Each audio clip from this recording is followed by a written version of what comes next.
दोस्तों, इस वीडियो में हम आपको भारत के टॉप 10 गैंगस्टर्स के बारे में बताने वाले हैं। दोस्तों, आपको बता दें कि इनमें से ज्यादातर गैंगस्टर को स्थानीय पुलिस ने गिरफ्तार करके सलाखों के पीछे डाल दिया है। वहीं कुछ गैंगस्टर पुलिस द्वारा किए गए एनकाउंटर में मारे जा चुके हैं। जो गैंगस्टर अभी भी फरार हैं, पुलिस उन्हें पकड़ने में जुटी हुई है। इस लिस्ट में 10वें नंबर पर नाम आता है बिल्लू सांडा का। यह उत्तर प्रदेश सहारनपुर का रहने वाला है। इस पर 3 हत्याओं सहित लूट, डकैती और रंगदारी के दर्जनों आपराधिक मामले दर्ज है। इसे वर्ष 2015 में गिरफ्तार करके जेल में बंद कर दिया गया था, लेकिन जनवरी 2017 में कोर्ट में पेशी के दौरान यह सदर हवालात की जाली तोड़कर 3 कैदियों सहित फरार हो गया था। फरार होने के बाद इसे कई कारोबारियों को रंगदारी के लिए धमकी दी। हालांकि कुछ दिनों बाद ही पुलिस ने इसे फिर से गिरफ्तार कर लिया था। गिरफ्तारी के समय पुलिस को इसके पास से एक पिस्टल, कारतूस और चोरी की एक बाइक बरामद हुई थी। दोस्तों, इस लिस्ट में 9वें नंबर पर नाम आता है लॉरेंस बिश्नोई का। यह मूलतः पंजाब के फाजिल्का का रहने वाला है। इसने पंजाब, हरियाणा और राजस्थान में कई वारदातों को अंजाम दिया है। इस पर कुल 50 से भी ज्यादा आपराधिक मामले दर्ज हैं। हालांकि 30 मामलों में यह बरी हो चुका है। वर्ष 2011 में अपने साथी छात्र नेता के ऊपर हमला करने के आरोप में इसे गिरफ्तार कर लिया गया था। जेल जाने के बाद यह जमानत पर बाहर आया, लेकिन इसके कुछ दिनों बाद ही इसे पिस्टल और कारतूस के साथ फिर से गिरफ्तार कर लिया गया। वर्ष 2015 में पेशी पर जाने के दौरान यह पुलिस को चकमा देकर फरार हो गया था। हालांकि बाद में इसे फिर से गिरफ्तार कर लिया गया था।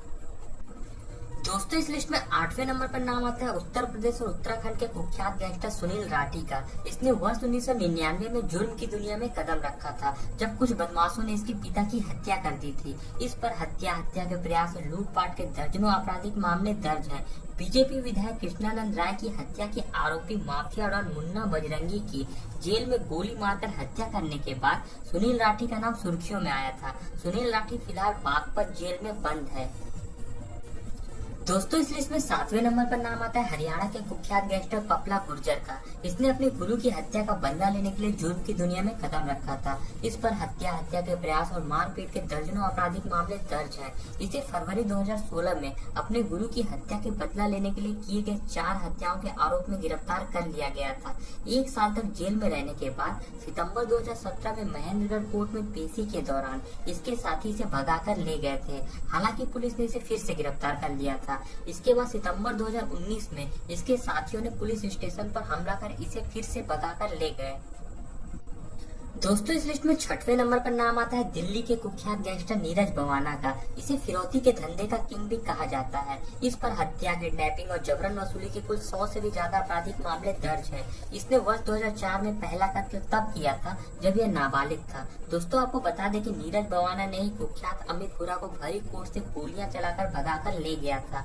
इसी वजह से इस पर मकोका जैसी कड़ी धाराएं लगा दी गई थी। हालांकि बाद में इसे गिरफ्तार कर लिया गया था और फिलहाल यह जेल में सजा काट रहा है।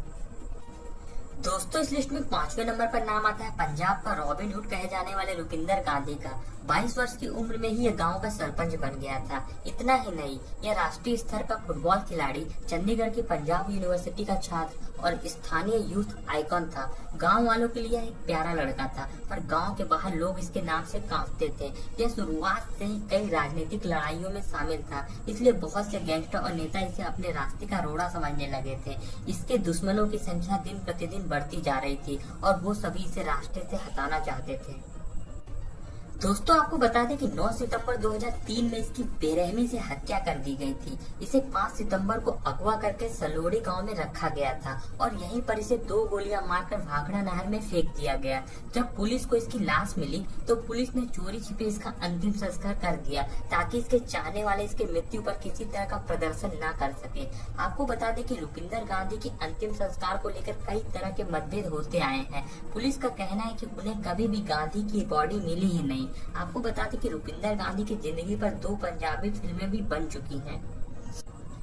दोस्तों, इस लिस्ट में 4थे नंबर पर नाम आता है पंजाब के कुख्यात गैंगस्टर सुक्खा कहलो का। इसका ज्यादातर समय करतारपुर के कहलवा गांव में बीता है। इसके माता पिता दोनों ही NRI हैं। इस पर 50 से ज्यादा आपराधिक मामले दर्ज थे, जिसमें हत्या के प्रयास और लूटपाट के मामले शामिल हैं। दोस्तों, आपको बता दें कि इसने लव मैरिज की थी और शादी के बाद यह पत्नी के साथ ऑस्ट्रेलिया चला गया था, लेकिन वहाँ पत्नी के साथ विवाद होने के बाद यह वापस जालंधर आ गया। वापस आने के बाद यह बुरी संगति में पड़ गया और फिर इसी के साथ जन्म हुआ कुख्यात गैंगस्टर सुक्खा कहलो का।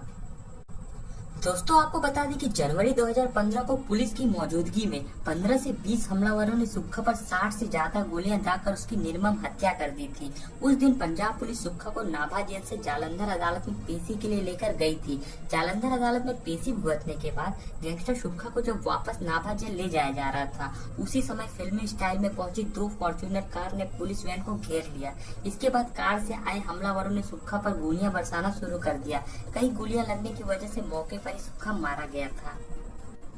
दोस्तों इस लिस्ट में तीसरे नंबर पर नाम आता है राजस्थान के कुख्यात गैंगस्टर आनंद पाल सिंह का। इसका खौफ राजस्थान के साथ पड़ोसी राज्य हरियाणा, दिल्ली और यूपी में भी था। यह हमेशा खतरनाक हथियारों से लैस रहता था और इस पर हत्या, डकैती और लूटपाट के दर्जनों मामले दर्ज थे। यह मूलतः नागौर का रहने वाला था और वर्ष 2006 में इसने जुर्म की दुनिया में कदम रखा था। इसके बाद इसने कई बड़े अपराधों को अंजाम दिया। वर्ष 2006 में ही इसने राजस्थान के डिडवाना में जीवन राम गुदारा की गोलियों से भूनकर उसकी हत्या कर दी थी। इस हत्या के अलावा भी डिडवाना में इस पर 13 मामले दर्ज थे। दोस्तों आपको बता दें कि सीकर के गोपाल फुगावट हत्याकांड को भी आनंद पाल ने ही अंजाम दिया था। इसने वर्ष 2006 से 2011 के बीच कई आपराधिक वारदातों को अंजाम दिया। इसी बीच इसने जयपुर के निकट फागी में एसओजी के सामने सरेंडर कर दिया। कई दिनों तक जेल में रहने के बाद सितंबर 2015 में पेशी पर जाते समय यह पुलिस वालों को चकमा देकर फरार हो गया था। इस घटना के 1.5 साल बाद पुलिस द्वारा किए गए एक ऑपरेशन में आनंद पाल को मार गिराया गया था। इस ऑपरेशन में दोनों तरफ से बहुत गोलियां चली थी। इसमें पुलिस के 2 जवान भी गंभीर रूप से घायल हुए थे। दोस्तों इस लिस्ट में दूसरे नंबर पर नाम आता है उत्तर प्रदेश के कुख्यात गैंगस्टर श्री प्रकाश शुक्ला का। वैसे तो उत्तर प्रदेश में ऐसे कई माफिया रहे हैं जिनका नाम अंडरवर्ल्ड से जुड़ा रहा है, पर श्री प्रकाश शुक्ला एक ऐसा नाम था जिससे जनता ही नहीं बल्कि यूपी पुलिस और नेता भी खौफ खाते थे। यह 90 के दशक में यूपी का सबसे बड़ा डॉन था जो खौफ और आतंक का दूसरा नाम बन गया था। वर्ष 1993 में एक युवक ने श्री प्रकाश शुक्ला की बहन को देखकर सीटी बजा दी थी। इस पर श्री प्रकाश शुक्ला ने उस युवक की हत्या कर दी थी। यह उसके द्वारा किया गया पहला जुर्म था। इस हत्या के बाद वह जुर्म की दुनिया में आगे बढ़ता चला गया। श्री प्रकाश शुक्ला के ताबड़तोड़ अपराध पुलिस और सरकार के लिए सिरदर्द बन चुके थे। सरकार ने इसके खात्मे का मन बना लिया था। इससे निपटने के लिए स्पेशल टास्क फोर्स का निर्माण किया गया। इस फोर्स का पहला टास्क श्री प्रकाश शुक्ला को जिंदा या मुर्दा पकड़ना था। सितंबर 1998 में एसटीएफ को खबर मिली कि श्री प्रकाश शुक्ला दिल्ली से गाजियाबाद की तरफ आ रहा है। इसके बाद एसटीएफ उसकी कार का पीछा करने लगी। जैसे ही उसकी कार इंदिरापुरम के सुनसान इलाके में पहुंची, एसटीएफ ने उसे घेर लिया। एसटीएफ ने उसे सरेंडर करने को कहा, पर वह एसटीएफ पर फायरिंग करने लगा। जवाब में एसटीएफ ने भी फायरिंग की, जिसमें श्री प्रकाश शुक्ला मारा गया था। दोस्तों इस लिस्ट में पहले नंबर पर नाम आता है मन्या सुर्वे का। इसने मुंबई के कीर्ति कॉलेज से ग्रेजुएशन किया था और जब इसने अपराध की दुनिया में कदम रखा तो इसने अपने साथ पढ़े कुछ दोस्तों को भी अपनी गैंग में शामिल कर लिया। मन्या को अपराध की दुनिया में उसके सौतेले भाई भार्गव दादा ने लाया था। उस समय भार्गव दादा के उस इलाके में काफी दहशत थी। मन्या सुर्वे ने भार्गव दादा के साथ मिलकर वर्ष 1969 में किसी दानदेकर का मर्डर कर दिया था। इस कत्ल के आरोप में मन्या सुर्वे को गिरफ्तार कर लिया गया और इसी केस में उसे आजीवन कारावास की सजा हुई थी। सजा के बाद मन्या सुर्वे को मुंबई की बजाय पुणे की जेल में रखा गया था, लेकिन सजा दिए जाने से मन्या सुर्वे सुधरने की बजाय और ज्यादा खुखार हो गया और जेल में बंद डॉन सुहास भटकर के छोकरों को पीटने और मारने लगा। इससे जेल प्रशासन उससे परेशान होकर उसे वहां से निकालकर रत्नागिरी जेल में शिफ्ट कर दिया। नाराज मन्या सुर्वे ने वहां भूख हड़ताल कर दिया और तबीयत बिगड़ने पर उसे एक सरकारी अस्पताल में भर्ती कराया गया, जहाँ पर मौका मिलते ही वह फरार हो गया। वहाँ से फरार होने के बाद मन्या सुर्वे मुंबई आ गया और नए सिरे से गैंग का निर्माण किया और सैकड़ों वारदातों को अंजाम दिया। जैसे जैसे मन्या सुर्वे की दहशत बढ़ती जा रही थी, वैसे ही मुंबई में कानून व्यवस्था पर सवाल उठने शुरू हो गए। तमाम आलोचनाओं के बाद जब मुंबई पुलिस की नींद खुली तो उन्होंने मन्या सुर्वे और उसके गैंग के लोगों की तलाश शुरू कर दी। पुलिस ने सबसे पहले वर्ष 1981 में शेख मुनीर को गिरफ्तार किया। इसके बाद मन्या सुर्वे गैंग के अन्य सदस्यों को भी गिरफ्तार कर लिया गया। पुलिस लगातार मन्या सुर्वे की तलाश में जुटी हुई थी। इसी बीच 11 जनवरी 1982 को मन्या वडाला के अम्बेडकर कॉलेज के पास स्थित एक ब्यूटी पार्लर में अपनी गर्लफ्रेंड से मिलने आया था, जिसकी खबर पुलिस को लग गई और पुलिस ने उसी दिन मन्या सुर्वे को मुठभेड़ में मार गिराया था। दोस्तों तो ये थे भारत के टॉप 10 गैंगस्टर। दोस्तों अगर आपको लगता है कि इस लिस्ट में किसी का नाम छूट गया है तो आप हमें कमेंट करके जरूर बताएं। हम जब कभी भी इस वीडियो का पार्ट 2 बनाएंगे तो आपके द्वारा कमेंट किए गए नामों को जरूर शामिल करेंगे।